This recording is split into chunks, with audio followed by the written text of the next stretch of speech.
আসসালামু আলাইকুম, দিনামনিস কিচেনে আপনাদের সবাইকে স্বাগতম। আজকে চলে এসেছি নতুন একটি রেসিপি নিয়ে। আমার আজকের রেসিপি চকলেট মার্ট কেক। এই কেকটি আমি সম্পূর্ণ চুলায় বেক করে নিয়েছি। এই কেকটি বানানোর জন্য প্রথমে একটি পাত্রে হাফ কাপ দুধ নিয়ে নিয়েছি। এরপর 1 কাপ ডার্ক চকলেট ও 1 প্যাকেট কফি দিয়ে নিয়েছি। এই পর্যায়ে চুলার আঁচ হালকা থাকবে। চকলেট মিশানো হয়ে গেলে এতে 1 কাপ চিনি ভালো করে মিশিয়ে নেব। এরপর চুলা থেকে নামিয়ে 1 কাপ তেল দিয়ে নিয়েছি। ভালো করে ঠান্ডা করে নিতে হবে।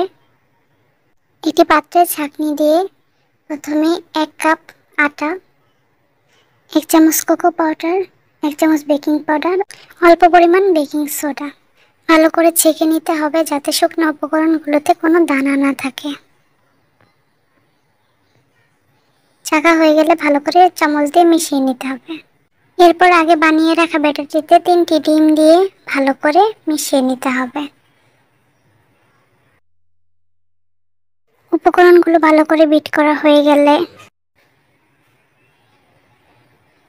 শুকনো উপকরণগুলো ঢেলে দিতে হবে। এরপর আলতো হাতে মিশিয়ে নিতে হবে। মিশানো হয়ে গেলে আবারও ভালো করে বিট করে নিতে হবে।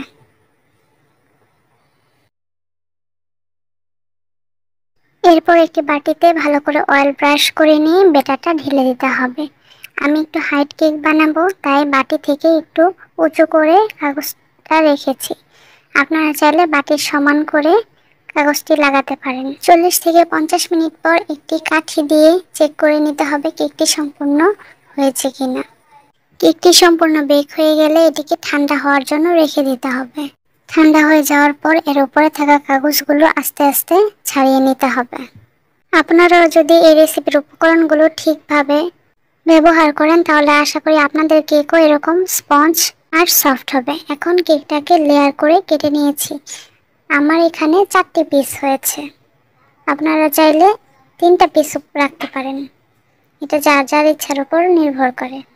কেকটা লেয়ার কাট করার সময় আপনারা যদি বাসায় থাকা ছুরির বদলে এরকম একটি প্যালেট নাইফের সাহায্যে কেকটা কাটেন তাহলে কেকটার সাইজ একদম সবগুলো সমান আসবে।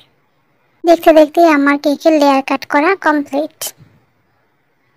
এই যে দেখুন কতটা সুন্দর হয়েছে, সবগুলো পিস একদম সমান হয়েছে।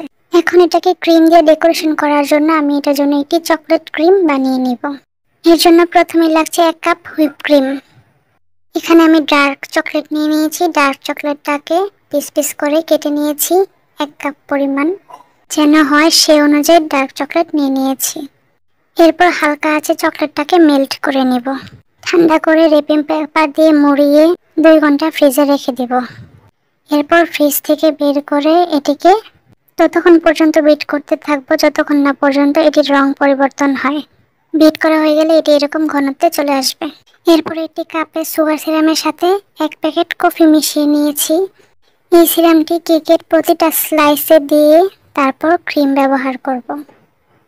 প্রয়োজন মতো ক্রিম নিয়ে চারপাশে ভালো করে ছড়িয়ে দেব। ক্রিমটা ভালো করে লাগানো হয়ে গেলে অপর একটি স্লাইস এটার উপর দিয়ে দেব। অপর একটি স্লাইস দেওয়ার পর একইভাবে সুগার সিরাম ও ক্রিম ভালো করে ছড়িয়ে দেব। এইভাবে তৃতীয় ও চতুর্থ স্লাইসটি একটার উপর একটা ক্রিম ও সুগার সিরাম দিয়ে সাজিয়ে নেব।